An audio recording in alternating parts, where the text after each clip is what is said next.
wanted to first just gratefully acknowledge that I work and play in the beautiful unceded Coast Salish traditional territory and give thanks to the nations, the Musqueam, Squamish, and Tsleil-Waututh Nation in BC.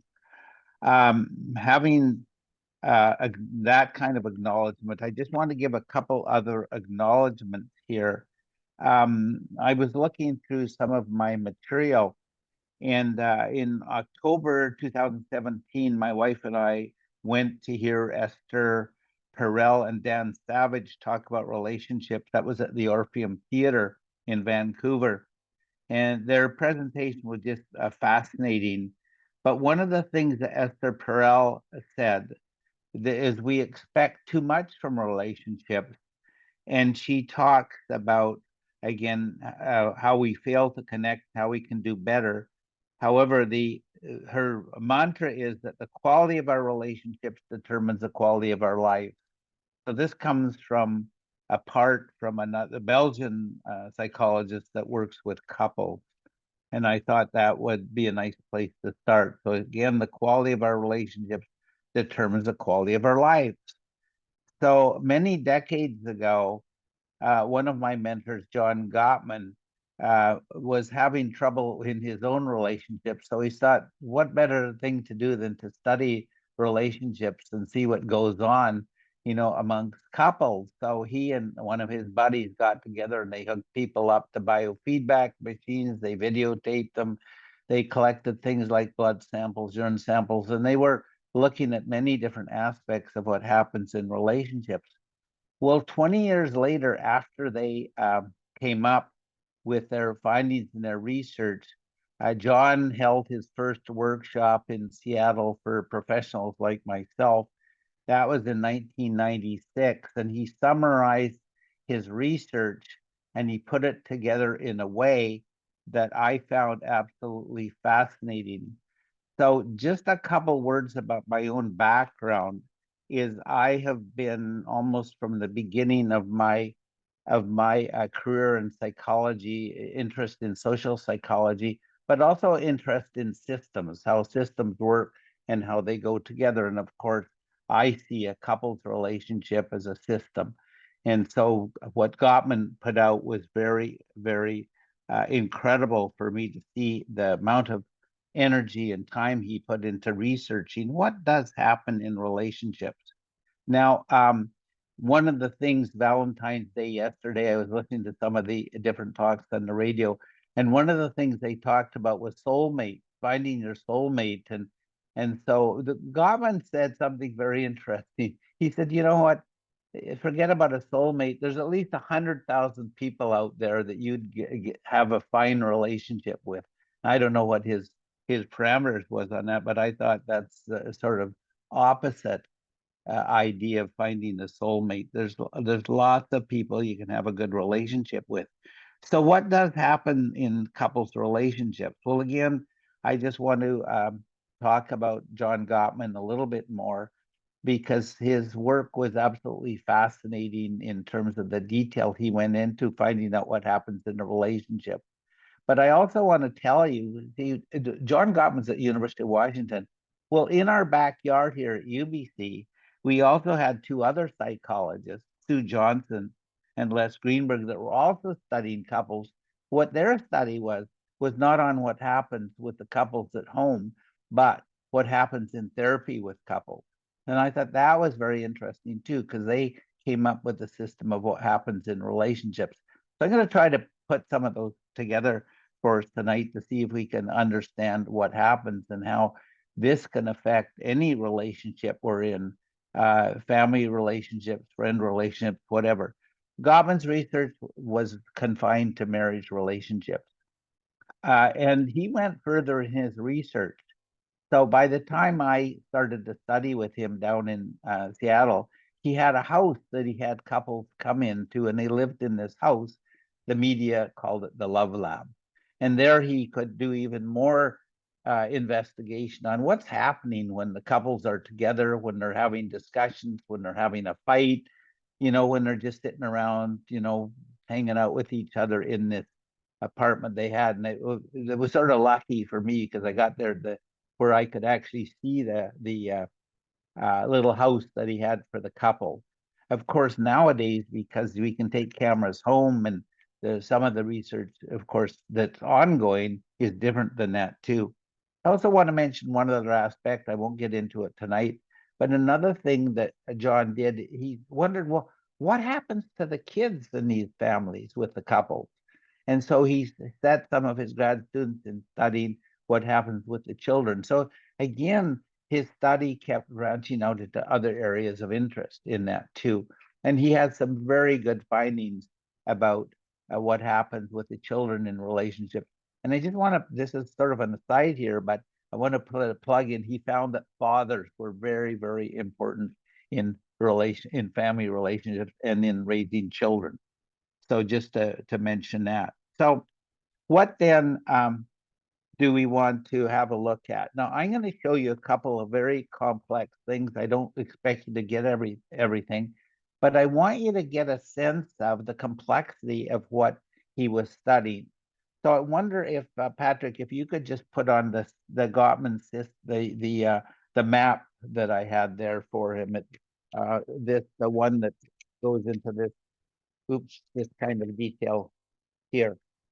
Can you just show? Yeah. So again, I'm not going to try to explain all of this to you, but what I'd like you to get is just a sense of the complexity in the relationships and how there's little moments in a relationship that can make a tremendous difference. So this was his very first stab at presenting to us what happens in relationships. And I'm just going to mention a couple of things here to follow along that are really important. So one of the things he found in the basics of a foundation of a relationship, he found the love map is very important. So what's a love map? Well, a love map is how well we know our partner, how much our partner knows about us. And the love map is not, none of this is solid. It's always changing. It's always flexible. I was just listening to a CBC program where there's apparently the orange peel study about saying that the relationship works if you know how to bring the orange to your partner or whatever like that. Well, that really simplifies relationships. They're so much more complex than that. So one of the other findings he found is foundational to any healthy relationship, not just a love map, not just knowing about our partner, but updating it updating it every day. What happened today? I haven't seen you since this morning, or what happened when you went out and did this, but asking questions, finding out what happened, sharing our experiences with each other. And out of that, developing this fondness and admiration for each other.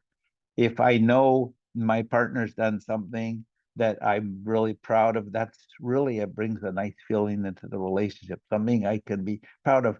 However, here's the key. One of the keys is letting, in my case, my wife know that, letting her know what I'm proud of, what I admire her about her.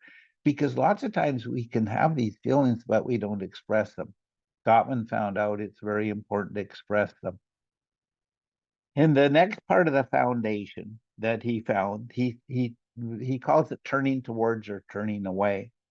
And I just want to tell you a little bit about turning towards or turning away, and then I'm going to show you a different way they present all of the information here. So turning away is now one thing he found. I don't know whether I should tell you this or not, but men can be very good at turning away, and that detracts from the relationship. Turning towards is just what it says it is. It's turning towards your partner, turning towards the person you're with in a way that they know that you're interested in them. And it's so easy nowadays. We have these little computers we carry around called cell phones. Oh, yeah, I'm listening to you, darling. No, you're not. That's turning away. Okay, even though you say you are. So one of the things is that when Gottman developed this, we didn't have the use of cell phones like we do today. We're going back to 1996 here, okay? So turning away has become a very, very concerning part of our relationships with each other. So we found out in relations that work, relations that are healthy, that turning towards is a very, very important part of our relationship. And like one of the things, for example, we could say turning towards is our partners leaving for work or going out the door with the kids or just going out for a walk or whatever like that. And just that little moment of turning away and wishing them well as they're going on to the next step. There's all kinds of ways that we can turn towards each other. And the last one I want to mention here, and then I'm going to go to a different chart. We'll come back to this. But the next one he talked about was the emotional bank account. And this is like, it's sort of like good deeds. Like we talk about, I used to talk about um, brownie cookies. Now they're ember cookies. But anyways, do I get my cookie because I've done something that really, really builds some a sense of, well, again, the fondness and admiration of turning towards it builds that emotional bank account. And the reason that's important is because with all couples, we're going to run into stressors and in some cases get incredibly distressed. Sometimes we're going into depression, anxiety at a clinical level. We really need our partner there to be able to turn towards us. But if we've built that emotional bank account, that really helps when we come to stressors. It could be financial stressor, it could be a death in the family. But building that emotional bank account lets us manage the waves that are inevitable in any relationship or in any life as far as that goes. So I'm going to say this. Gottman never presented this except at the very, very first training that he offered to professionals. And so, anyways, it was sort of like I got to look in under the hood into the guts of what he was looking at in his research. And so, what this morphed into is something called the sound relationship house theory. So, Patrick, if you could just flip to the yes, okay. So again, I'm don't worry if you don't get everything here. Basically, what I'd like you to get a sense of, there's many, many moving parts in a relationship, and all of those can build to having a wonderful connection with somebody that you share your life with. Now, one of the things that happened here in his research, though, that chart that I was showing you, the flow chart, there was something missing from that, and what he found was he found what he was missing in there, some kind of sense of some other parts of the foundation.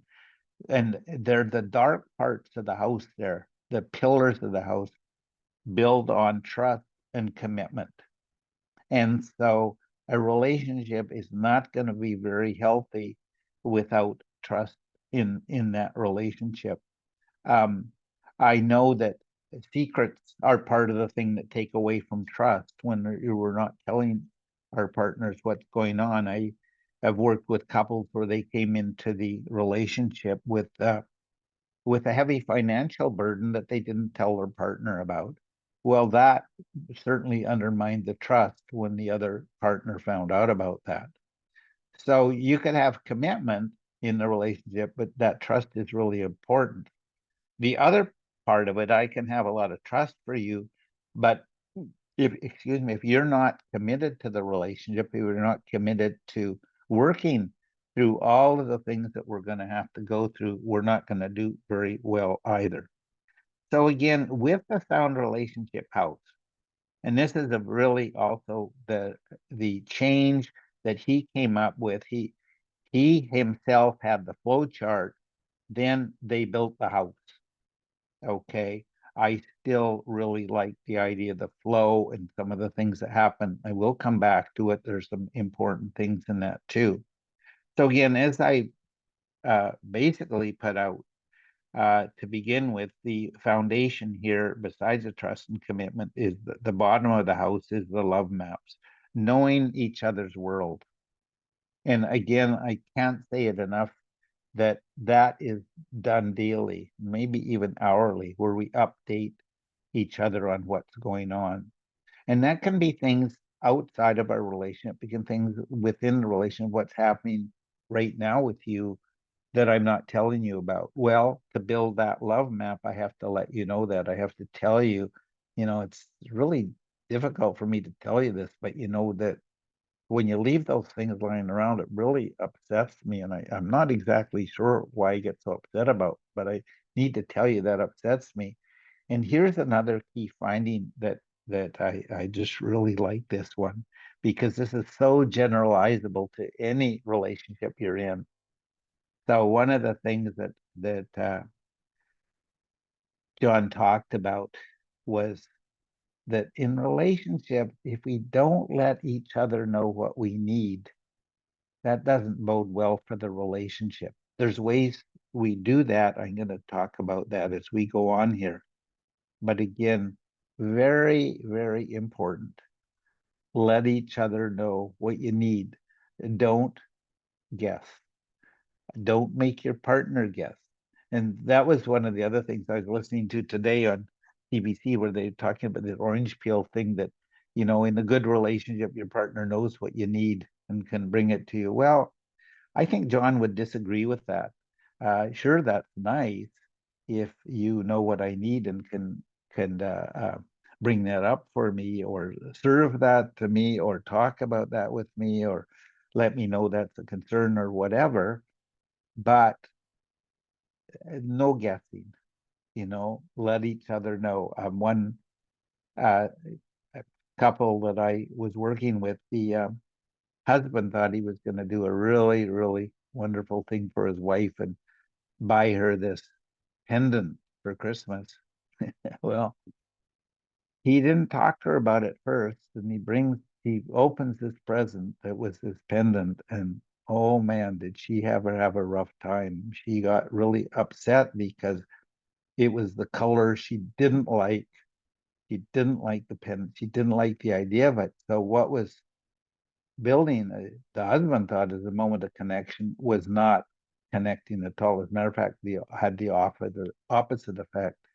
Couple didn't last really through that. It was so important to the wife that he communicate with her before he makes any decisions like that. So we find that over and over again, that it's so important to be able to talk about the decisions you want to make, the things you'd like to have happening in your life, in your relationship. And that's the wonderful gift of a relationship, that it can bring you a safe place where you can express some of your own doubts, some of your own places where maybe you lack confidence, or issues that you're having with other people, work issues that you're having that you can bring home and talk about. And it's okay if when you have the trust there in your partner, to be able to disclose those things. So even tonight, we're going to give you an opportunity to ask questions about this, or maybe bring up some examples that you're dealing with as well. And so we're going to invite, to bring a bit of trust here in the people that are here listening to you, or Patrick can bring up things that come up on the chat.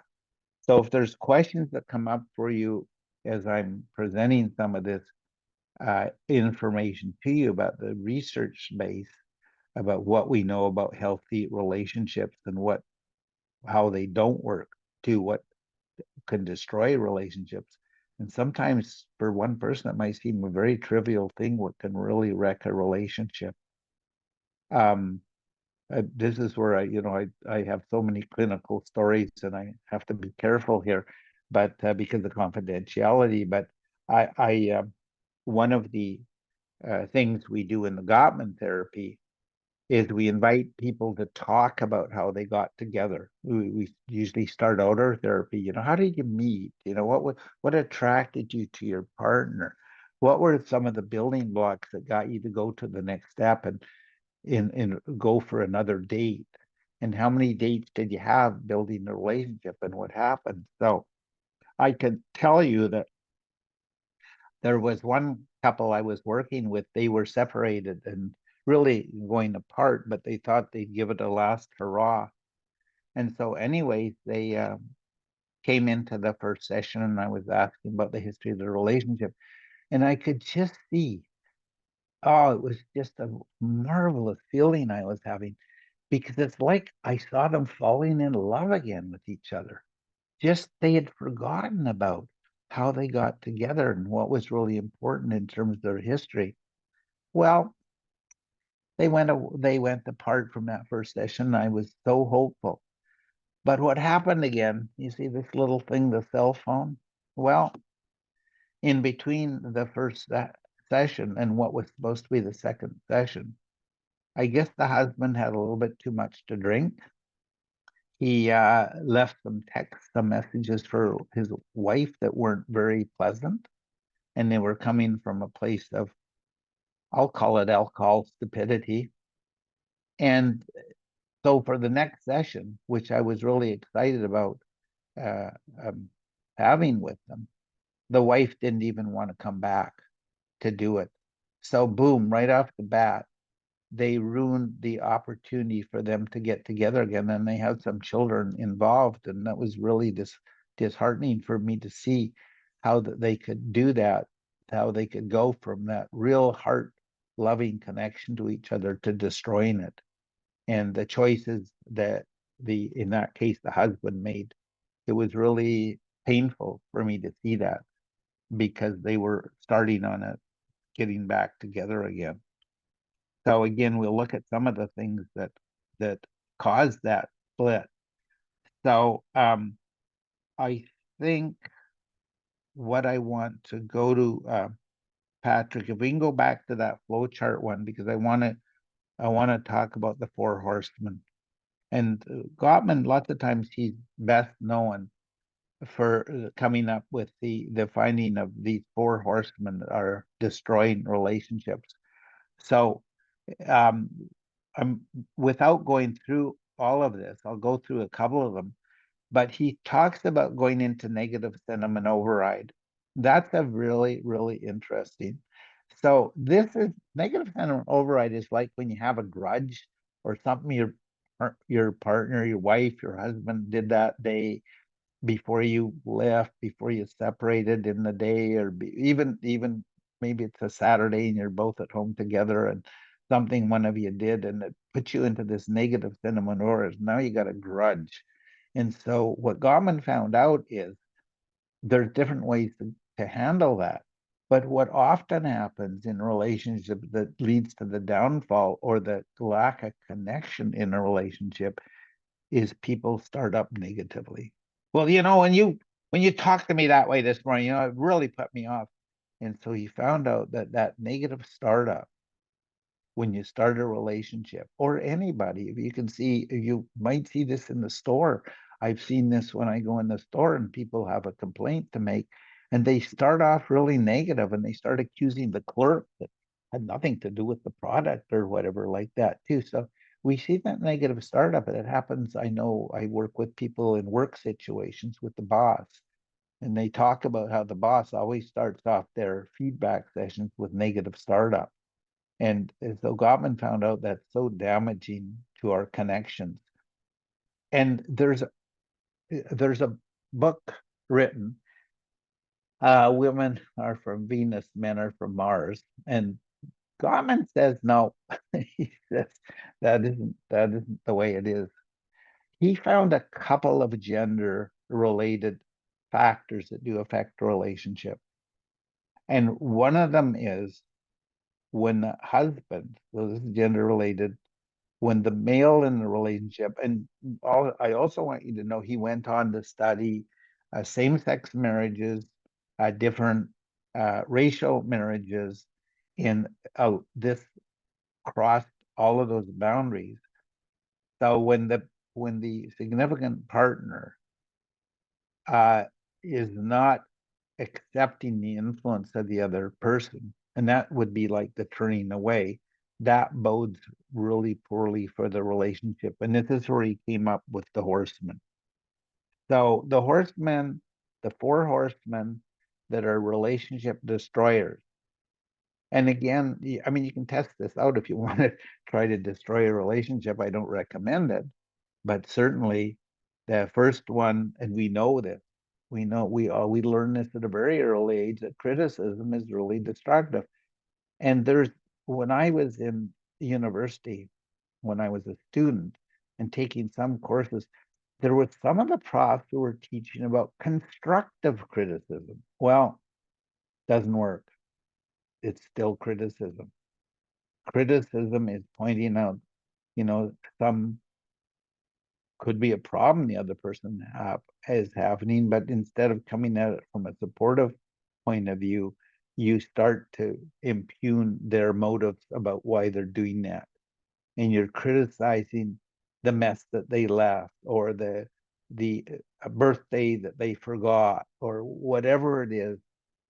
That, sure, you could say it's constructive because I don't want you to do it next time, but what that does, and here's where we have some wonderful data on this, because Gottman hooked people up. So what I use, this is called an oximeter, and what the oximeter does, it goes on your finger, and what it does, it lets me know what your heart rate is. So when I'm working with couples, I used to really like to use the oximeter, because sometimes it's not obvious when somebody's upset. And so that criticism, when a criticism comes out, boom, the heart rate jumps up. We know that. That's a marker of the impact of criticism on the relationship. Now, what's the typical reaction when we get criticized? Well, defensiveness. We get defensive. So that's the second of the horsemen. So when the criticism comes at us, you will hear the voice tone change. Sometimes people get very low or quiet when they're criticized about whatever, like the criticism, like that guy that talk about the Gottman relationship flowchart right now. He keeps going on and on. Are we ever going to have a chance to ask questions or something like, oh, geez, not doing that. And so then if that comes across to me, I say, oh, gee, maybe you're not paying attention. Did you hear what I said about that? And so defensiveness again, what criticism, then the defensiveness, the gap gets wider, the connection gets weaker with the couple. The relationship killer, and Gottman calls it the toxin of a relationship, is contempt. If you want to destroy a relationship, just build up the contempt that you have for the other person. And the reason that I think we really need to pay attention to this research about these four horsemen, these things that destroy relationships. I was at a presentation this morning about racism. It's Black Month. February also is Black History Month. And it was really painful for me to hear some of the ways that people are treated with such contempt. And it's soul destroying is what it is. So Gottman found out some absolutely remarkably fascinating things.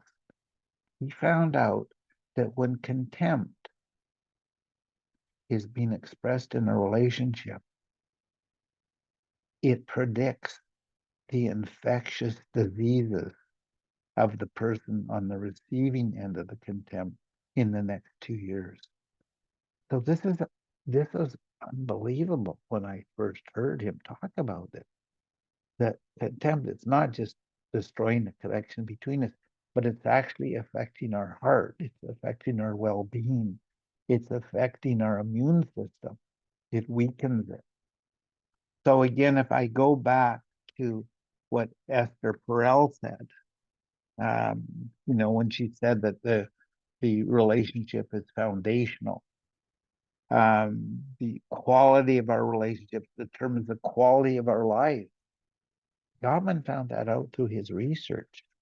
And these horsemen, one of the things is I spent a part of my career also working with organizations, multinational companies, and working with people having their board meetings and that too. And when the Four Horsemen were operating in those boardrooms, they weren't going very far. They weren't being very successful. They were sometimes tyrannical. So, in terms of the conflicts that come up when contempt is the marker of the way we're dealing with the conflict in the relationship, it doesn't bode well. So what we're going to do is in a couple of minutes, I'm going to show you what does make it go well. But I want to mention the last of the horsemen. I've already mentioned it because the last of the horsemen is stonewalling, and that relates to turning away. Now, there's different ways you can stonewall. I think I was demonstrating one earlier. That would be, yes, darling, I'm listening to you. Carry on. I'm right with you. And so stonewalling can take many forms, though. It can actually, one relationship that I worked with, the husband used to stop off at the bar on the way home. That was a tradition in Britain, but it wasn't a tradition here. And his wife just felt more and more disregarded in that relationship because basically he was stonewalling. He wasn't being there at the end of the day to support his wife and the child that they had. And stonewalling can be very subtle. It can be really obvious, like stomping out of the room. I don't have to listen to this crap anymore. I'm out of here. Okay, type of statement. That very, very mean-hearted stonewalling. Okay, again, I wanna underscore the fact that these all affect our physical well-being.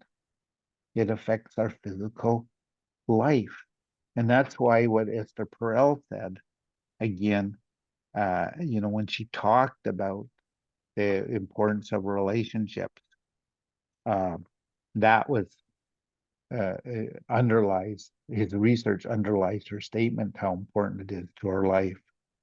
So Paul, I just Yep, wanted to interrupt. You said please. you wanted lots of questions, so we Yep. have a question already, and I think Okay. you're about to get into answering this question, but I'll just put it out Please. there. So, question goes along the lines of what can we do to avoid these four horsemen? What can we do to navigate conflict in a constructive fashion? Right. Okay. So that's is of course at the heart of therapy that we do with couples. But again, if couples can't get to therapy or whatever like that, how can you learn to do that? And so I know Gottman has his books on this too. But if we go to the other side, instead of going to that negative sentiment or override, how do we manage conflict? Well, we bring out the best in each other. We bring out things that make each other shine. We keep that chip off our shoulder. We express our concerns rather than expressing as a grudge. And so Gottman talked about, and remember, this isn't his opinion. None of this is his opinion. This is based on years and years of research he did where he was observing what was happening in relationships. So one of the things he found out, the couples that manage conflict well, is he talks about the softened startup. Dear, I know that you were having a rough time, you're under a lot of stress, and we're presenting, some of the things that we're having a conflict about in a softened way without the accusations. The word sometimes I use is meanness. We take the meanness out of it.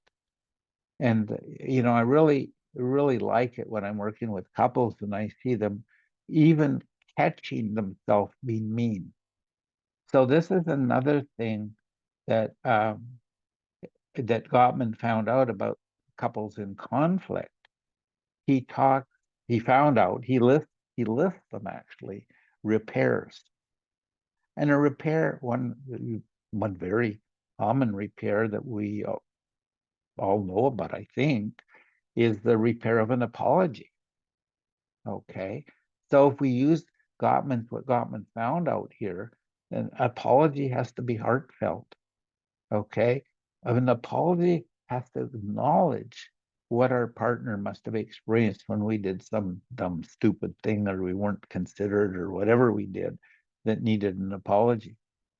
And also, when we make our apologies, we have to really when we make the repairs, sorry, we have to watch our voice tone with that, because we can make a repair in the words sound okay, but the heart isn't in it.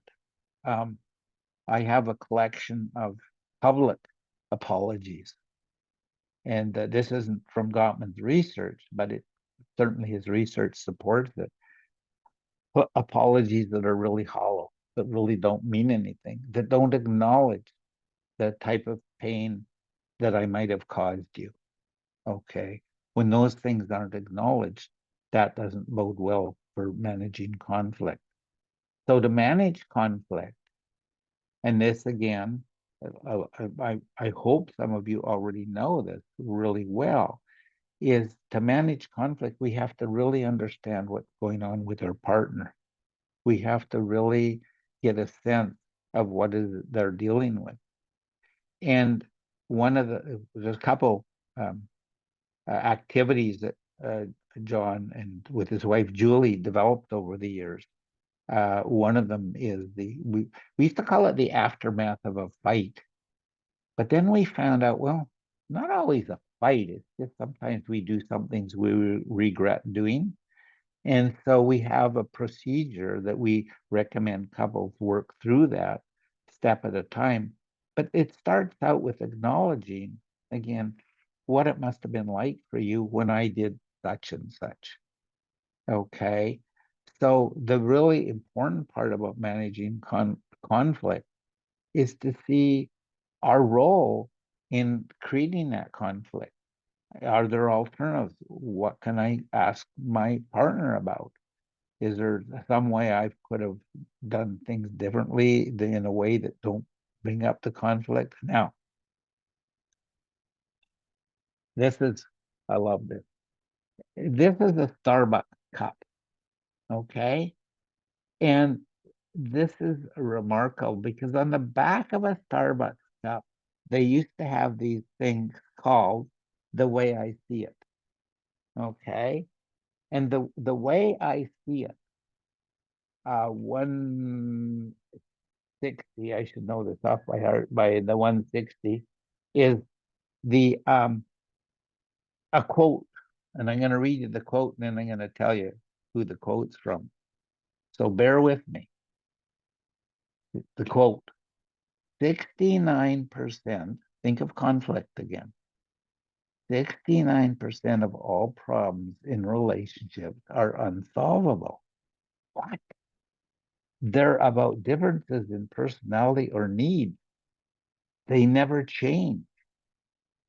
When you choose someone, you have inherited the problems you'll have for the next 50 years. Unfortunately, we pick people who are not as perfect as we are. So relationships work if you have wound up with perpetual problems you can learn to live with. End of quote. Who do you think said that? I don't know if you can read that on the screen, but it's from Dr. John Gottman. So again, I'm going to repeat it. Because think of your relationships with anybody, with family members, friends, whatever. 69% of all problems in relationships are unsolvable. They're about differences in personality or needs. So what do we do if they're unsolvable? I mean, aren't we supposed to find a way to manage conflict? But if they're unsolvable, what do we do? Well, again, we go back to the other side of the horseman.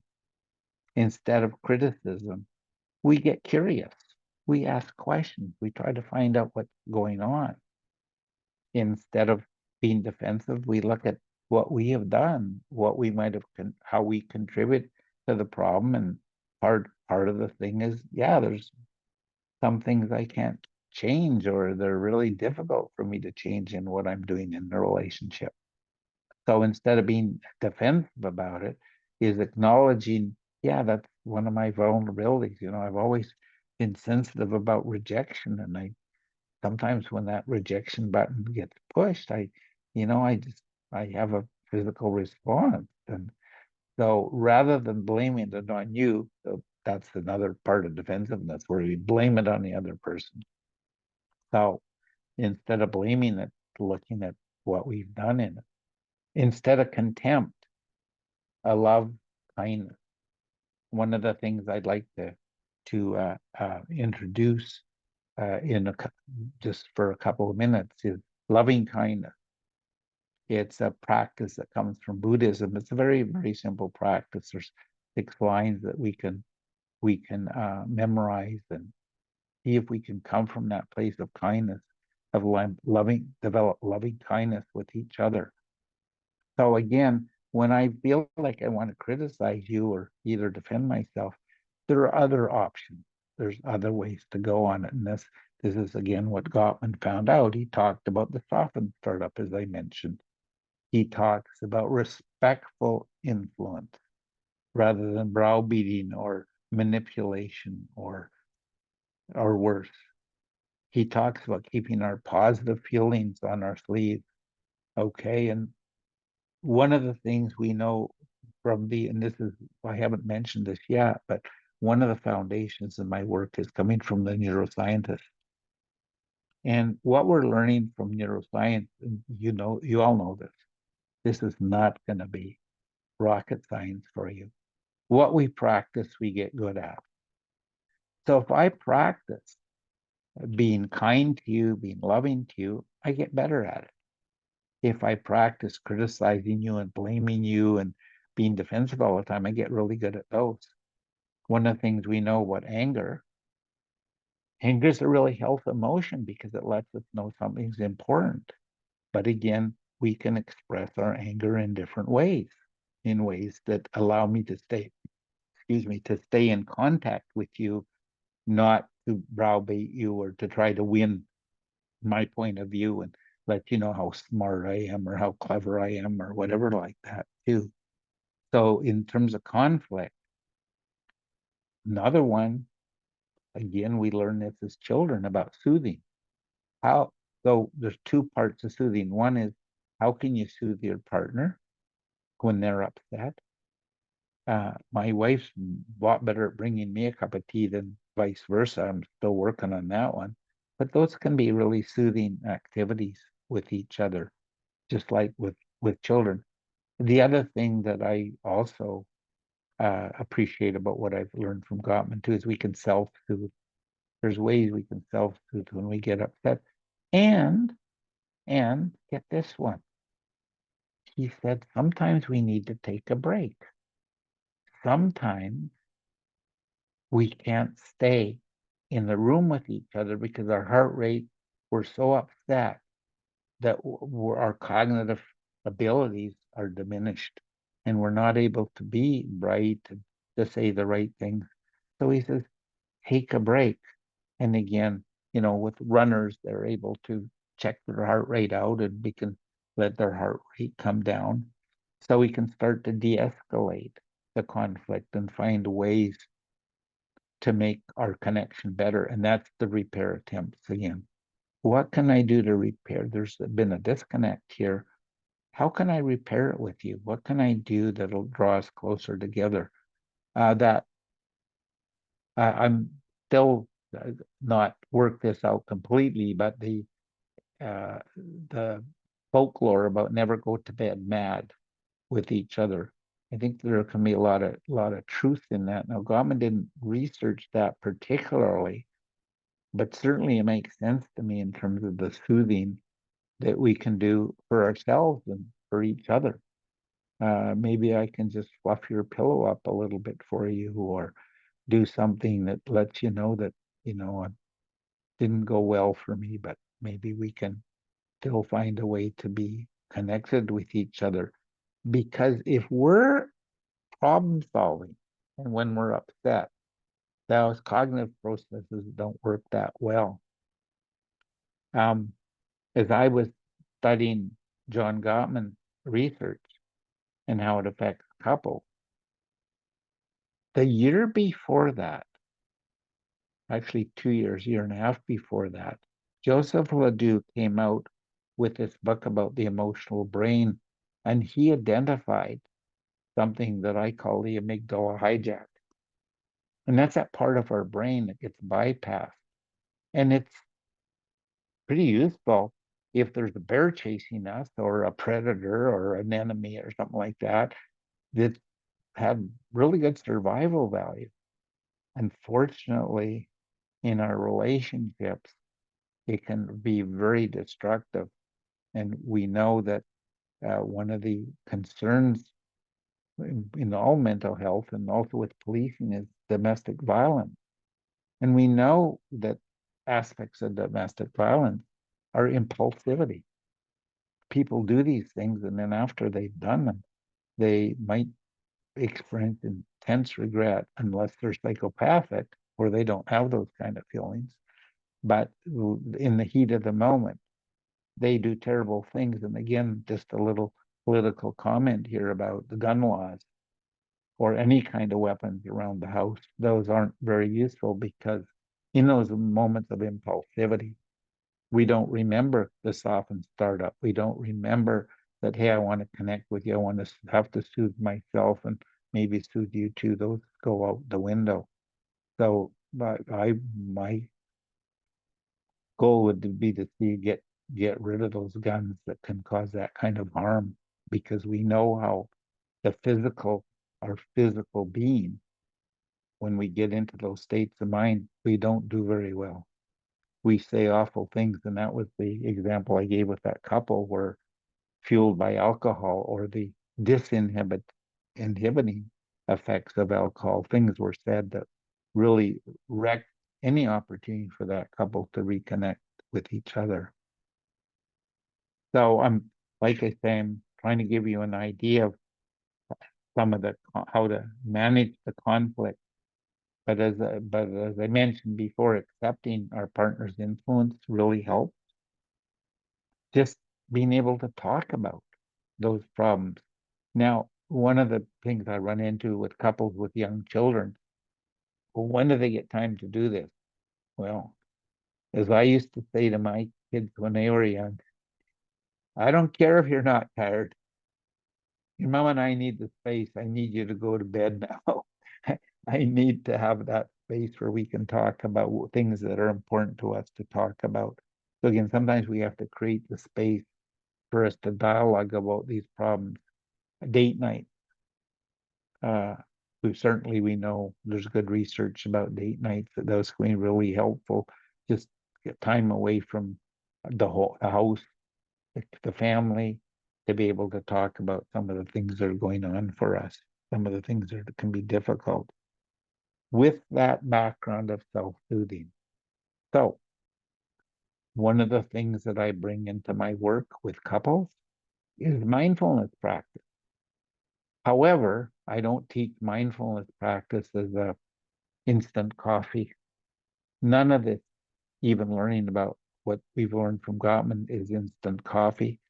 It has to be practice and practice. And I'm sorry I didn't start off with that uh, maybe frame to begin this presentation. The importance of we get better at things we practice. I know I mentioned it. So if we practice being angry, we get really good at being angry. So we have to find other practices. If we practice self-soothing, we can get really good at that. We can model it for our children, for our friends, whatever, for maybe our bosses that lose it because they're under a lot of stress. So managing conflict is a practice. Conflict's inevitable. I know that was one of the teachings I learned very, very early in my career as a psychologist, as a student, from a colleague of Carl Rogers. Now, I don't know if any of you have heard of Carl Rogers, but know him. But he's often seen as the father of compassionate listening in therapy, about instead of giving advice, how just being able to listen to your clients to understand what's going on can make a really difference as a therapist with doing it, and also with each other, just listening, understanding. So some of these findings that Gottman had aren't just applicable to couples therapy, they're applicable to a wide range of human behaviors with our friends, with our children, relative. And there's always some difficult people in our lives and how we handle them. And so Gottman has some really clear messages about how we handle those relationships. And so again, just reviewing that softened startup, not to get into that conflict. And if you can't manage your heart rate or your sense of well-being, sometimes you have to take a break. So I'm going to give you the steps to the break that I recommend for my couples. I've made a acronym out of it. It's called CALVO. So nowadays, with the wars going on, they talk about salvos of bombs. Bombs dropping, mortars firing, machine gun.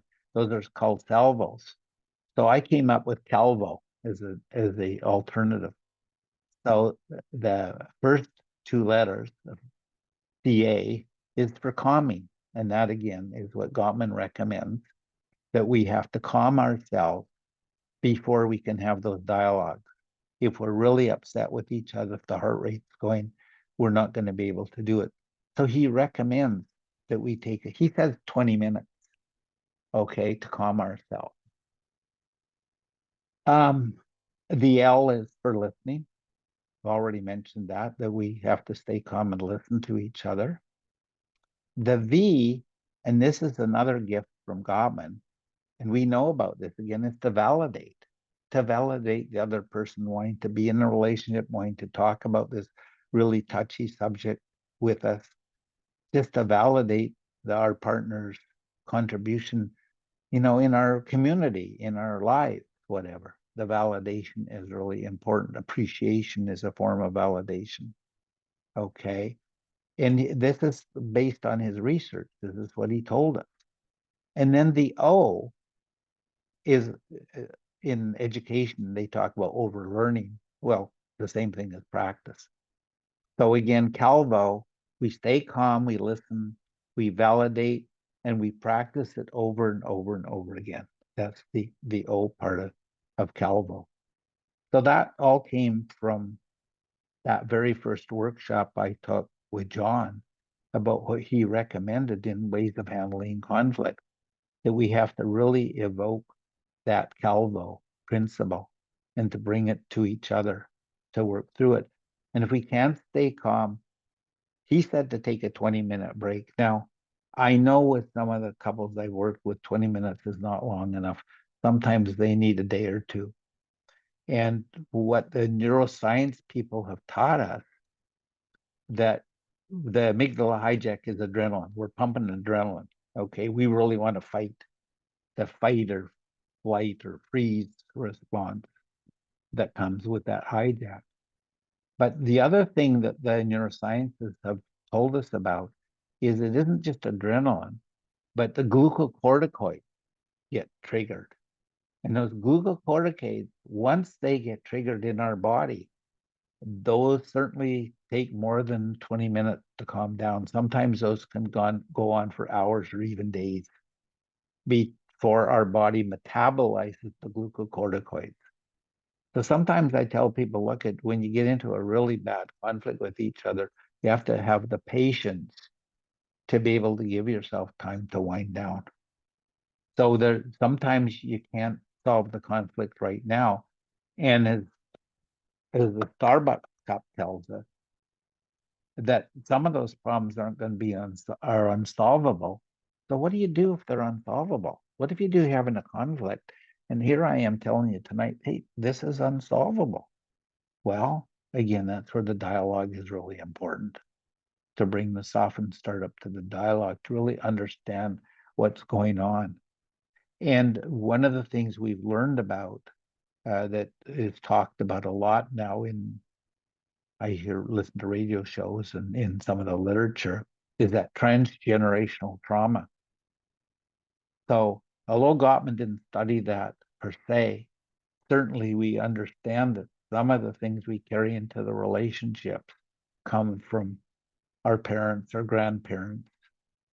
And one of the things that I like to do, and if you can go back to the Patrick, to the flow chart here again, we can go back. Now, if you can put that back up on the screen. I'll tell you one of the things that I like to do, and I encourage couples to do it. So can we find, yeah, there. So what I like to do when I'm working with a couple is I like to find out their background. And so what I add to the top and the bottom of the chart is I add the history, what they know about their parents, their grandparents. What are they coming into the relationship with? What's the history they bring to all of these aspects that go on in a relationship? Because again, we've certainly discovered about transgenerational trauma and how some of that transmitted genetically. It's like, wow, are you kidding me? You mean I can these things from my grandparents, they affect the way I am in this relationship? And so that's again, it's important to talk to our parents, our relatives, aunts, uncles, anybody that might know about this. And you know what? Sometimes that information isn't available, or sometimes we wait too long before we find out things from our parents, or sometimes we're too embarrassed to ask our parents about certain things about how it happened to them. In one of the presentations this morning, one of the women that woke up very, very vulnerably um, is that this woman somehow she got this idea that her grandmother had been raped. And so when she brought that to her mom was absolutely shocked. She said, "How did you know?" And so what this woman was talking about this morning, she said, "Well, because of some of my own reaction, that she was able to sort of figure that out." So with again, with that couple I talked about that never were able to reconnect again in terms of their personal history, I don't have that available right now to be able to tell you about that. But I can tell you what many of the why do I get more dads than moms talking about this? Maybe the dads are more struck by this, but this is another part of the Gottman research and the importance of fathers. So many of the dads, when I'm doing couples therapy that have children, they tell me, I do not want to repeat the pattern of my dad. I don't want to treat my kids the way my dad treated me. And that's a really good sign for me about somebody that's being aware of the impact of how those parental patterns get passed down over the generations. And now one of the clients that's saying that to me, he said, "You know what? I wonder what my grandfather was like." And so now he's being curious about what's going on in some of these other parts of the family. And I think that's really neat too. So again, instead of criticism, we go to curiosity. Like, when you lost it the other day, I wonder, like, what was that all about? Instead of, don't you dare talk to me like that ever again. Okay, which is the critical voice. So again, nourishing the curiosity is a very, very important part of a couple's relationship. And in dealing with conflict, it can uncover so many useful understanding of what's going on in the relationship. And also we're setting a pattern that when these things come up again or different ones come up, is to go to curiosity rather than criticism. So curiosity is a huge, huge, important piece in having a healthy relationship. And to go into criticism, the Four Horsemen, really good ways to destroy a relationship. One of the other stories that I get from clients, my parents haven't talked to each other for 30 years, but they're still together. Okay. Cultural forces keep them together. And sometimes it's just they're just having horrible relationships with each other. They avoid each other. They sleep in separate rooms, but they're not manifesting a healthy relationship. So again, curiosity. Well, what happened to those kids when they were growing up? What was that like for them? How come they can accept that kind of a situation? So again, bringing curiosity to it and asking questions. Now, again, like I say, you have to be really careful when we're asking our parents questions because that can go sideways too. Now, Paul, I'm just what? going to Yeah, interrupt here. We have another please. question Yeah. here. Okay. And I'm not exactly sure that this is going to generate a good answer. I think it's more to ask how long. But if we learn something from our parents, where did it start for the very first couple? Uh, Okay. um, I guess that is sort of the Adam and Eve stuff too. Well, yeah.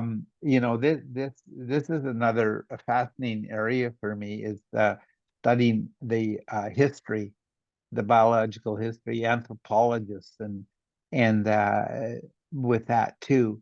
And I have a couple answers for that. So I'm stepping way outside the couples frame, but I'll take a couple of stabs at that too. Is the Our culture has really shifted, and I believe I might be out a little bit with it, but around 40,000 years ago, where we went into more agricultural things from the hunting and fishing type of culture. So the hunting and fishing type of culture, the men would go out and they'd hunt and they'd fish and they'd bring these back to the women, and the women, what were the women doing? What were the men doing? Well, the men were going, they were pointing to the buffalo they were going to kill, or the lion that was there, or the predator was there.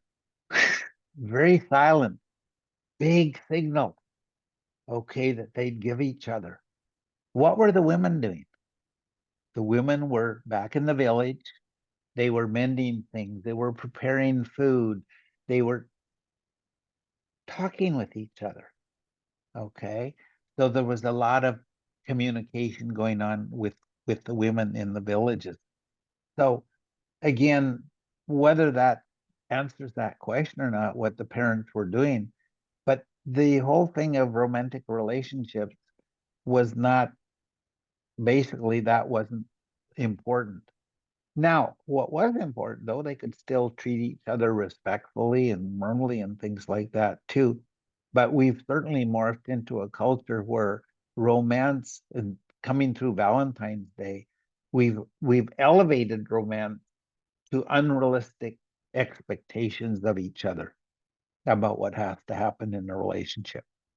And so part of the thing is when we put out unrealistic expectations about what has to happen, okay, that can really wreak havoc with our relationships. So where did it start from the very first couple? Well, it's been over thousands of years that these patterns have developed. But again, uh, I I really wished I could say this with confidence about in my own family, but I don't hear really strong stories of romance from some of my great grandparents or things like that. It just wasn't. Matter of fact, my one of my grandmothers, she came over from Scotland, and the reason she came over for my grandfather was because his first wife died in childbirth. Okay. So it wasn't a relationship built on romance as it was about necessity and raising children and raising the daughter that was left but from the mother that died. Okay, to do that. So there's a lot of these arranged marriages. I do a lot of work with arranged marriages. So many from Asian culture, arranged marriages. And again, there's problems that come up in those relationships that are different than people from different cultures. So again, as a psychologist, I have to be really sensitive to some of the cultural differences in those relationships, and I have to ask a lot of questions to understand who, like, what keeps the family together, what are the contributions that the kids make to the family, and especially the woman's expectation to move into the husband's family, for example, is one of them. And so part of the thing is, again, we can work through these things, but sometimes, as Gottman found out, 69% of those problems are unsolvable. And for some of my clients, they moved to a different city as a way of handling it. They moved away from their family of origin.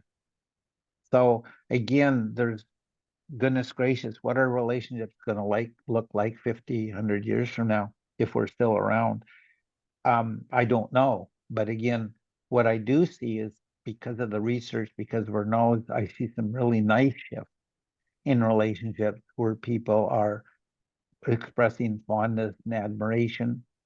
One of the big taboos that I still find in couples work is talk about sexuality. That's what I like about Esther Perel and Dan Savage when I went to hear them at the Orpheum, because they, the elephant in the living room thing that people don't talk about sex. Oh, gee, can't talk about that. The kids are around, or what if somebody hears us, or whatever like that too. And so again, if we apply Gottman's findings to that, to being able to express your needs faster, slower, harder, softer, I need I need to be romance, before we develop sexual relationships. In that, I want to know that you can hug me and care for me in that too, and then the sexual relationship can develop on that. And so, and then, and so some couples can talk about that very freely, and some, oh no, we can't. No, I mean, not with another person in the room, psychologist, okay, with me in the room. We can't talk about those things in front of them. So I get all different ranges of that, with the couples I work with.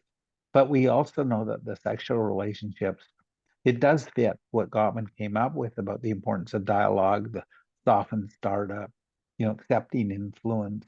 All of those things apply to the sexual aspect of the relationship as well. But it's still, I sometimes I'm just amazed. It's still such a taboo for people to talk openly about their sexuality. And again, one of the other things that's coming out nowadays is uh, attraction to other people of the same sex when you're married. Okay. And that whole thing too. How do we talk about attraction? How do we talk about flirtation? I mean, these are very difficult areas to delve into with the couples we're dealing with. But again, do we do the fourth horseman and just avoid it and withdraw and stonewall and don't want to talk about that? Or do we bring, instead of criticism, do we bring curiosity to the table and explore that? So Julie Gottman, when we used to have conferences every year, and they were just by conference 40, 50 people. So it was really nice because we could have personal dialogue with the Gottmans about their work and what they were doing. And so I remember Julie was very, very adamant about pornography. Oh, that's such a relationship destroyer. We got to fix that. Well, as the years went on, she changed her tune. She said, well, what, maybe it's really useful to couples to sit down and watch some. I don't like to call it pornography. I usually like the word erotica. Watching erotic, gestures with couples. And I spent a couple of years in India. And one of the things I learned about in India was a temple called Khajuraho. And I'm just amazed that I rarely, maybe never, rarely run into any people from India that have heard of Khajuraho. Well, what Khajuraho it's a temple dedicated to erotic experience. And it shows couples in all kinds of different erotic postures. And yet, it's taboo. Can't talk about that, even though this is hundreds of years old and the work of art and that too. My own history with that too. If you look up, if you search my name, you won't get me. You'll get my great uncle, who was a Canadian painter. What was he known for? He was known for his painting of the flesh. And so I grew up with these two little kids in front of the fireplace. The painting is called After the Bath. It's in the Art Gallery of Ontario right now. And he was recognized. He won a bronze medal at the Louvre in Paris for this painting. But again, can't talk about nudity, can't walk around naked and things like that. And so there's all these shame layers that go back to, that question about, what do we learn from our parents? And then what do we want to teach our kids? Well, again, we want to teach them about the horsemen. We want to teach them ways to negotiate conflict and ways of being with each other, and how to dialogue and how to be sensitive to each other, and to realize that sometimes, I don't know. I know that for sure that sometimes when I'm in bed, I've stuck my elbow into my wife when I'm sleeping, and I didn't mean to hurt her or anything like that. But I mean, those are some of the things that are unintentional hurt. But we need to talk about them. We need to have that dialogue and approach it with that softened startup.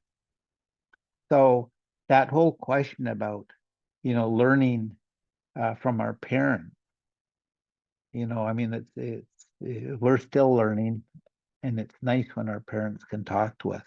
Is there anything else coming on the chat there? Yes, there is. There Okay. is another one which asks about Chapman's book from way back when, The Five Love Languages. What is your perspective on having different love languages, and how does it impact the health of a marriage? Okay, well, that again, what I get that question intermittently from the couples I work with on that too. And so what I do is I have them bring that into therapy. I said, okay, what is the love language you have? How do you want to talk to each other? And so again, I invite the curiosity about that too. What do these mean to you when you're spoken that way? So Chapman's love languages wasn't based on any specific research. Again, it was coming from, his experience working with couples, and it's very useful. It's very useful. Some couples really, like to address that, whatever. Um, I like it and as an introduction, but I don't like it as this is how therapy works kind of thing, or this is correct. how relationships work. But I Yeah. like it as an introduction. Yeah. Yeah. And again, like I say, I don't want to be I don't want to criticize my client for bringing the love languages into the therapy. Okay, that would be counterproductive, right? In terms of all of the things I've learned from Gottman about the criticism. But however, that's the curiosity of listening, find out the ways it impacts how we connect with each other, and does it tell us anything? And so it's really interesting because I'm thinking of a couple I'm working with right now that brought me the languages sort of early in our therapy. And again, I just honored that they were using it. And just thinking about it right now, I realize they haven't even mentioned those for months. Okay, so we've got something maybe richer, or that's more complex. So again, when we look at the sound relationship house, it's complex. There's so many different aspects that can strengthen a marriage or a relationship, and also that can wreck it. So that learning those little movements, those micro movements, it's really interesting in the presentation this morning on Black psychology about they call about microaggressions. Okay. And so part of the thing is in Gottman's language, oh, those are micro. So, those aggressions are really destructive to a relationship. And that just tone of voice, just tone of voice. The one thing I added to the repair attempts from that Gottman developed is the importance of tone of voice in terms of that too. And that connects with the softened startup.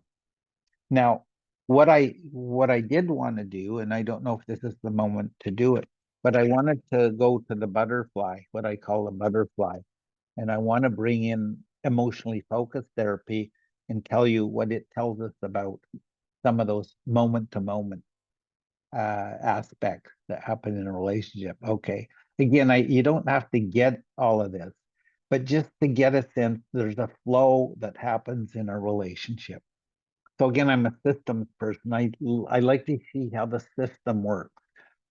I used to like to understand how cars worked and how under the hood, the carburetors and things like that we don't have anymore, that have been taken away from us. We don't get that. So this was looking under the hood of a relationship that with this came to emotionally focused therapy. And Sue Johnson, Les Greenberg developed these at UBC. And I just want to tell you about the flow of this because it's quite beautiful how it works and what gets missed.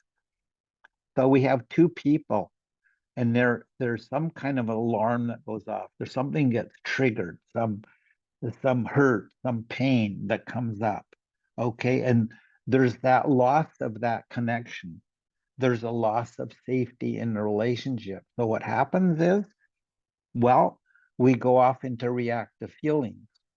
The neurosciences have been telling us recently, well, 20 years now, but anyhow, they've been telling us the importance of identifying what we call granulation of emotion. So it isn't just I'm upset, it's all the parts of upset, all the different aspects of relationship. Well, actually, emotion focused therapy, they talk about 44,000 different negative emotions we can have. So again, when I listen to the radio and they say, how did that make you feel? I just go nuts because there's there's it's such a complex question to go into what the feelings are. So again, we we have the felt sense in our body, and that's why the calvo was so important, to stay calm and to listen, to validate, to overlearn. So that calming, we have to be in touch with what's going in our body. And then the next thing that happens is all these reactive emotions come out, the defensiveness, the well, you think that, I think that, and so we start to have this going on. And then, and this is really interesting because this relates to something we might see as cognitive behavioral therapy. There's the stories that we hold. And so there's the story about me, the story about you, and the story about our relationship. And we keep telling those stories that keep us stuck in this loop. And so, how do we cope when we get into this type of conflict? Well, we get reactive, we get defensive. Again, the four horsemen come up, and we just stay in that loop. So, this is what the emotion focused therapy people have portrayed to us, is this emotional cycle. It just keeps going. So notice there's the heart at the bottom of it. This is what I really, really like about this, because this is the invitation to my couples, to the people I work with, to the people in my life. The invitation is to look at our connection, our healthy attachments with each other, the care that we have, the comfort we bring to each other. And so what happens is when we get caught in that negative emotion loop, we forget about those things. I forget about how much I love you, how much I care for you, how much I want this to work out, how important those are in our life. So part of the thing that we want to do is we want to have some trigger, some signals that our couples can jump out of the loop, that negative emotion that they get into. And so I like going to the heart of the matter here is, yeah, I really care about you. I just lost it for a moment, and I forgot how important it is for us to be together and to work on this problem together and to find some ways through it. Finding right now, I'm working with some parents, they're having some difficulties with their really young child. One of them's just about 4, the other one's in about 7 and going into school, and they're different. And so they have to find different strategies for working with those kids. And the mother says, well, Dad, you're too tough on the kid. He's not even 4 yet, and you're really tough on him. And the husband says, well, no, you're really too soft with him. You let him get away with things. So that's where you have to work through those different perspectives.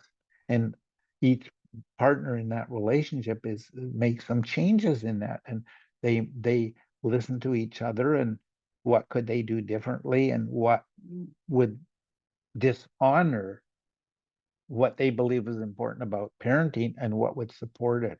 And so again, having those dialogue with each other Again, the date night idea. Uh, See, Valentine's Day really should be every day of the year, where we really honor and respect the relationships with the people we care for. I was asking my young neighbor, he's grade 7, grade 8. Anyways, he's a really good looking young guy. So I asked him if he sent out any Valentine's. He says, no, I didn't. And I'm just sitting there thinking, oh, wow, there's going to be a lot of heartbroken gals, last night because he didn't express any care for them. But then we know there's problems with that too, because then it gets to be a popularity contest, so that can go sideways as well. But again, the importance of letting people know when we're fond of them, friends, family, children, whatever. And that really fits in terms of Gottman's research about the importance of the expression of those positive emotions with each other. And when we lose sight of them, we can get back to them, but what triggers us getting back to them? And that goes back to the calvo that can come from the calmness. And how can we get back on the same track here? That's what we do as therapists with people. We help them get back on track so that they can have healthy relationships, so they can manage the ups and downs. I haven't even touched on some of the chronic illnesses that my clients deal with, the autoimmune disorders, the injuries. And it can be, by the way, it can be traumas. I work with people that have been in like shootings and awful situations.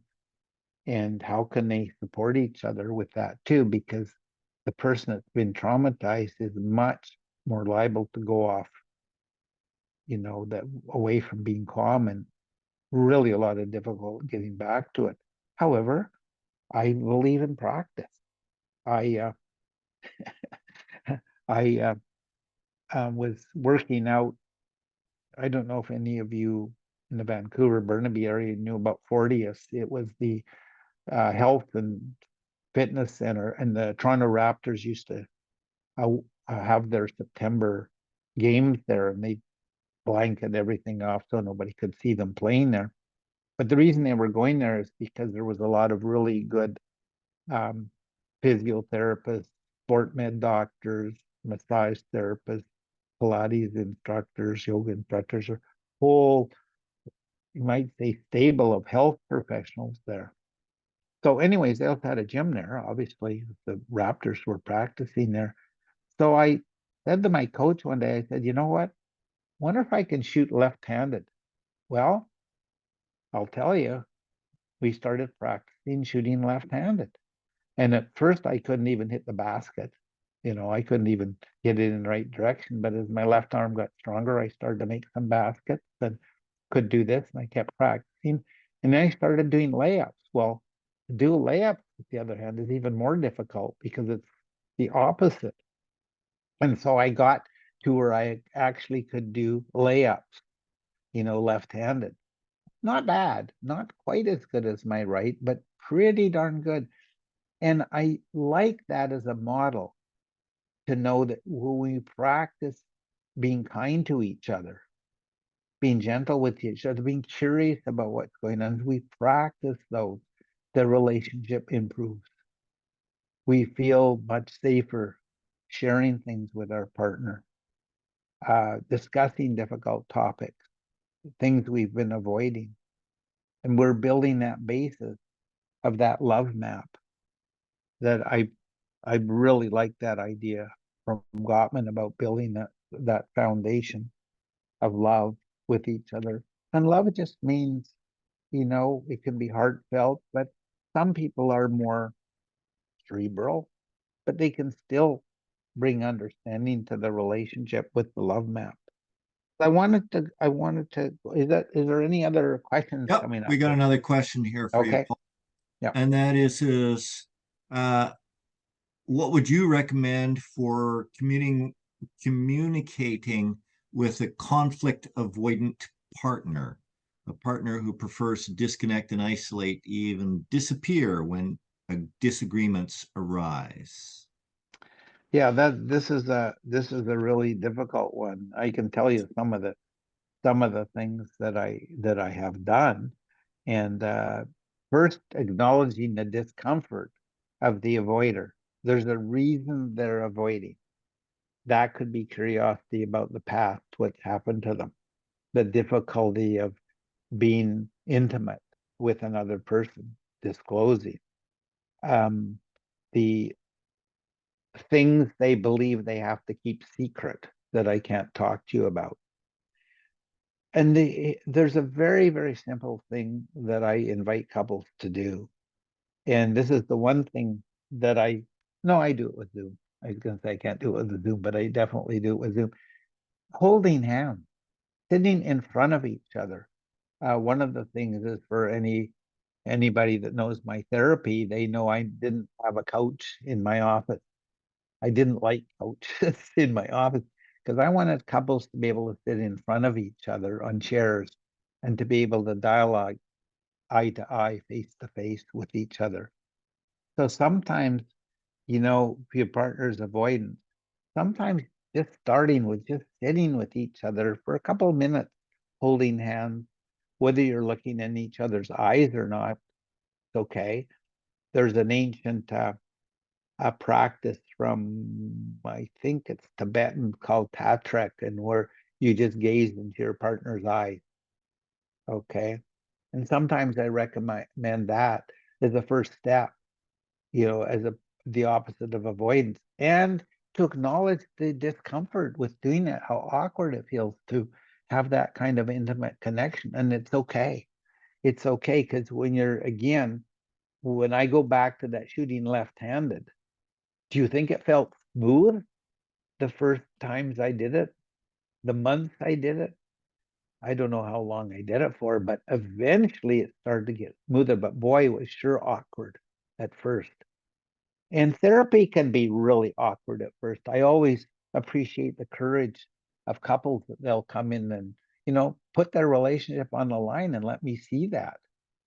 Because I think that takes a lot of courage to enroll in couple therapy. It's not an easy thing to do when you have a professional that's looking at you and has all these sees all these other relationships, and what do we look like in front of it. So again, it's that invitation into that space, looking in each other's eyes, just to invite you just to sit with me, just just be with me for a bit. Let's see what can happen if we just sit quietly. um, with mindfulness practice, that's one of the gifts I got from India, from the time I spent there with some of the different teachers, with yogis and whatever, is just that stillness, that silence, being comfortable with silence. Many, many people are really uncomfortable with it. And I'm as soon as I start talking about silence, I think, man, I've been sitting here talking a lot. Almost feel a moment of embarrassment about it rather than building in some silence, and just even tonight. So let's just do that for a second, okay? Just take a few seconds and see what it's like just to sit silently. Okay, we'll just do it for a couple of minutes, and I'll just start off with some guidance. So we want to bring your awareness to your body. Okay. Sometimes the way to do that is to start with your hands. Have your hands, notice where your hands are. Some people like their hands on their lap. Some people hold their hands. These, afterwards, I'll show you some of the Tibetan ways that they have, the mudras that they have. But just notice what's happening with your hands, your feet, your sitting, your posture. And just even imagine that there's a friend or somebody you want to be connected to sitting in front of you. And notice your breathing.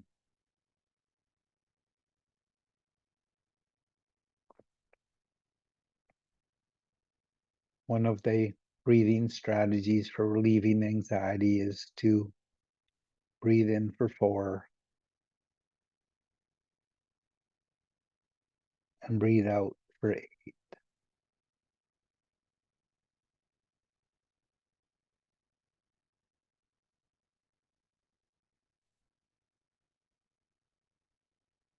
Notice any sensations in your body.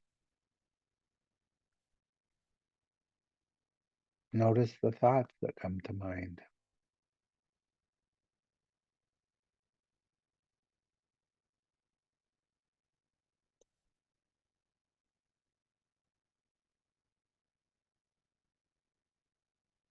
Notice if you could get deeper into it. Comfortable.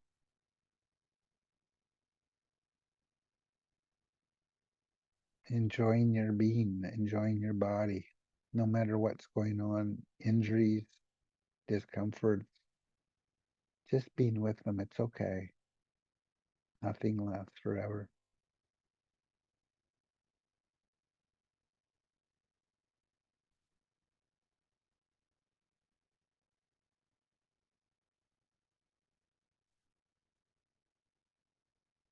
Hearing your breath, feeling your breath.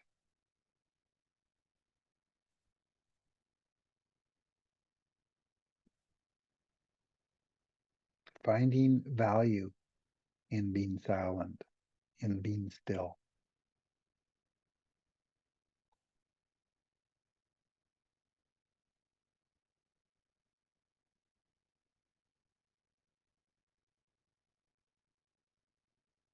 So what I'd like to do, I'd like to invite you to put a 1 word or 2 words in the chat about what that's like for you to be silent. Could you do that just in the chat? Just add 1 or 2 words. What's it like for you to be still, to be silent?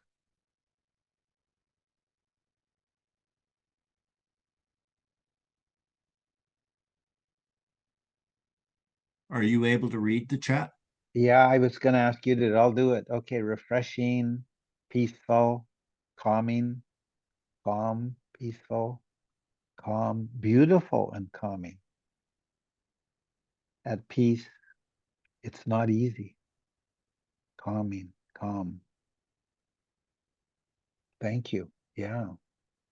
So part of the thing is, can you imagine starting from this place of peacefulness and calming and feeling refreshed when you have to talk about a really sensitive issue with somebody that you're close to? It's a different way to start. Settling comes up because that would be touching into what Gottman talks about being softened startup. So being into that space. So jumping into that whole model of mindfulness, I just want to mention the for years I tried to use Western words for it. I'd use sublime states or healthy states of mind, and then several years ago I said, oh, the heck with it. Why don't I just use the original word? And I know it's calming and refreshing is coming up still.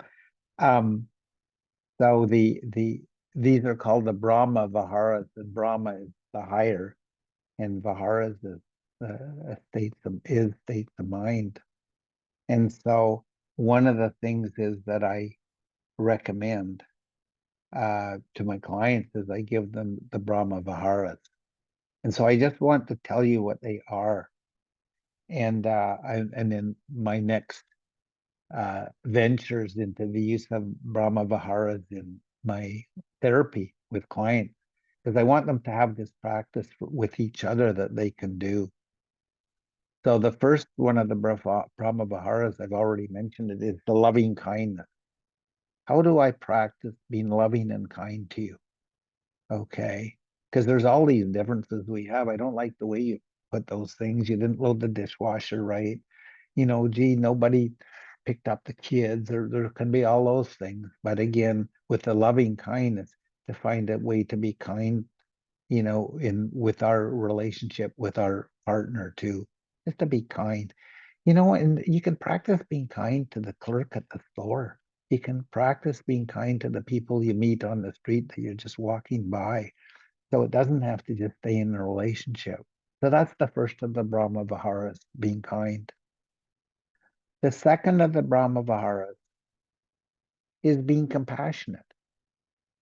And that fits with Gottman's idea of calming and being curious about what's going on with you, with my partner, with my loved ones, is being compassionate. And there's been a beautiful deepening of compassion. Christopher Germer and Krista Neff have written a book about self-compassion. And that is one of the things as a psychologist that never ceased to amaze me, is how self-critical people are. So to move into self-compassion is a wonderful antidote to being even mean to ourselves. Okay, so how do we develop this self-compassion? So I just want to introduce you to a term. I don't expect you to go any further with it, but it's a recent discovery in the neurosciences, something called the default mode network. And it's really interesting because my interest in the default mode network is when I meditate, the first thing that often comes up is a lot of thinking comes up. Okay, and it could be, oh, I forgot to do this or whatever, like the thinking comes up. Well, one of the what the neuroscience have taught us with that default mode network, that comes to life when we're quiet. So it's really helped me to accept all that thinking, all that thought that comes up when I first start to meditate. And so I can be more self-compassionate with myself. It's just what happens. Anyways, the default mode network I'm a member of the International Association for the Study of Pain. I've been studying pain for a long time, and it started to come up in some of the journal articles, and I didn't have a clue what it was. So I'm still on a journey to try to understand that network in our brain and what it does for us. But it's related to our sense of self and self-compassion. It's not the nicest thing either. But anyhow, so loving kindness, compassion. I love the third one of the Brahma Viharas.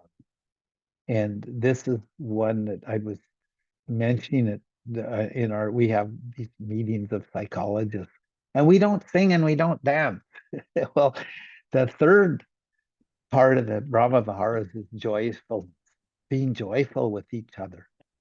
And it's really neat because kids can do this really easily. So they can jump up and down. They're just joyful. What are you joyful about? Just being. I'm just joyful just to be. So nourishing that joyfulness in the relationship with each other, doing things that bring that sense of joy into your life. Then there's the last one. I have really a lot of difficulty getting this across because it's called equanimity. And too much equanimity can look like apathy. Okay. And so part of the thing with equanimity, it is learning to be non-reactive. So when you talk to me about the shoes I like to wear that you don't like me wearing, okay, equanimity is I can hear you. Yeah, that's okay. I can be okay with that rather than being reactive. And it's a wonderful invitation of skills to cultivate that can really enrich a marriage, that can really enrich. Alexa, turn on Lisa Light. Okay. So that idea of equanimity, being non-reactive, is a wonderful practice to have. And that would go back to that calming in Calva, the calm, listening, validating, and overlearning. Equanimity is being in that place where I can listen to you, I can hear you. Okay, I can pay attention to what your concerns are, what your joys are, and what your pains are, and who are those people in your life that cause you anguish. I can hear that. with equanimity. I don't have to come and give you, okay, here's the solution. Okay, why don't you treat the person this way? Okay, I don't have to go into that space, right? And that's often what we do, is we start to problem solve for our partner rather than just to listen to them with equanimity and just with that calmness, that state of mind. So again, like I say, East and West, they've been very influential in my life, in my practice, bringing the mindfulness to me. I have had such wonderful teachers, and in living in Vancouver, we have incredible teachers that come here. They like coming to Vancouver, and so I've had teachers from all over. The North American teachers that went to India and studied there, and then they came back to teach us all. And they do this they don't get paid. They do it through a process of what's called dana, which is just we contribute to the teacher, whatever we please. So anyways, I'll just tell you what it is. The BC Insight Meditation Society, BCIMS. And there's lots of meditation retreats, and sometimes they're just for an evening that you can partake in to deepen that mindfulness practice and bring that quietness, that stillness to your relationship, that calm, refreshing, settling, being at peace. Those, what you mentioned, on the chat about what happens when we're still for a few minutes with each. Okay. So I just wonder, we're getting close to the end of the evening. I think most people are still with us. Is there any other questions or comments that I need to deal with here in the last few minutes? I'm going to look at the chat here. Okay. I think we've got most of the chat things. Okay. Chantel, if you can, just so we take a little pause while people think of the questions that they want to ask you.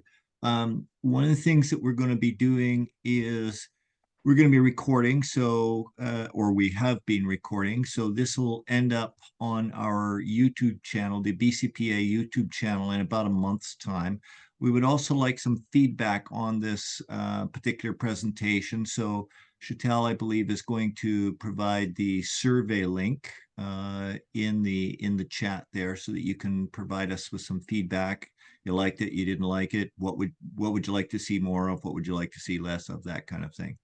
And then, one of the things that Paul emphasized at the very beginning is that he loves the questions. So please, we have about 10 minutes left. Please come on up with your questions. If you prefer to do it in person, you can put a hand up, or if you prefer to be sort of anonymous, you can just put it into the chat. Okay. Okay. One of the things I do in my own therapy, I invite clients to look back on the session, and I have a form that I use for that, looking back on the session. And so in my last sessions with clients, I said, well, what do you think is important for me to bring up, about what healthy marriages are like? And so I think I've covered what my clients have encouraged me to tell you as well. So it wasn't just coming from me. Okay. So somebody's got here, is that let himself rant for a while and not react? And that's a pretty good one, because sometimes if you just let somebody rant, now I'm not saying everybody has this type of consciousness, but sometimes people just hearing themselves like that say, well, this isn't very satisfying to me either. Maybe it's not satisfying for you either. So letting them rant, but also indicating that that's what you're doing is important too. I'm going to just let you rant for a while.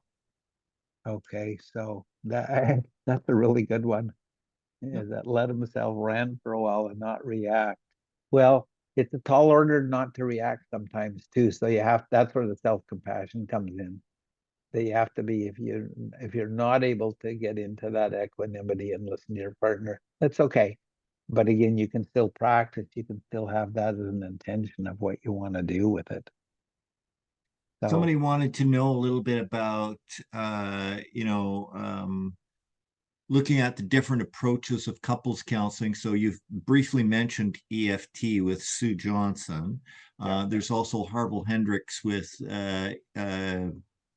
Imago therapy. mhm, There's also Ellen Bader with the developmental approach. And there's also, I recently saw him, Terry Real with the mhm. relational life therapy approach.